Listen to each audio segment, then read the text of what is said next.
A video went viral of a man suddenly tumbling into a zoo and teasing the lions. It seems it doesn't want to live, and sure enough, he is quickly torn to pieces. And on a construction site on the other side of town, a group of men are talking to each other. Suddenly someone falls, and just as 120 is called, another man falls, then a third, fourth, fifth, and in the northeastern United States, a mysterious phenomenon occurs where people will suddenly and inexplicably be as motionless as corpses, but when moving again, they would end their lives in the smoothest way possible. Mark is a biology teacher at the middle school, and the school has called an emergency lockout and homecoming because it's not clear why people are committing mass suicide. The students quickly pack up and leave, and Mark suddenly calls out to them, "Wait," but he doesn't know what to say, just a sixth sense of unease. The news reported that there was a poisonous gas in the air that gave people suicidal urges, but where it came from, no one knew, only that the more people there were, the more dangerous it was. So, there was a mass evacuation from the city.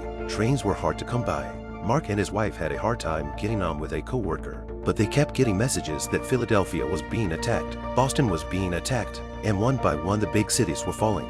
And Mark's co-worker's wife remains in Philadelphia, and the men are very anxious, but their train stops in a remote town and won't leave, and the conductor tells Mark with difficulty that they've lost contact with everyone, and despair pervades the crowd. These passengers gather at a small restaurant to follow the latest information, but the TV signal suddenly cuts out and the power goes out.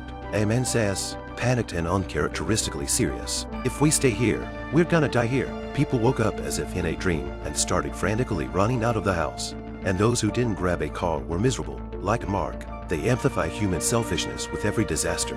And it's a good thing that the last bearded man is willing to take a ride, but Mark's co-worker refuses to go. He wants to go back to his wife, who missed the train because she was buying her daughter's birthday present. "I'm just gonna go get it, and I'm gonna bring them back, and I'm gonna find you guys." He hands his daughter Jessie to Mr. and Mrs. Mark and turns to get into another car. But will he really make it? The car arrives and fills the road with wreckage, but the camera pans out. They panic and block the air vents and windows to avoid the poisonous gases. Yet suddenly, a screech of leaking air is heard, and Mark's colleague looks up to find a crack in the roof of the soft shelter car.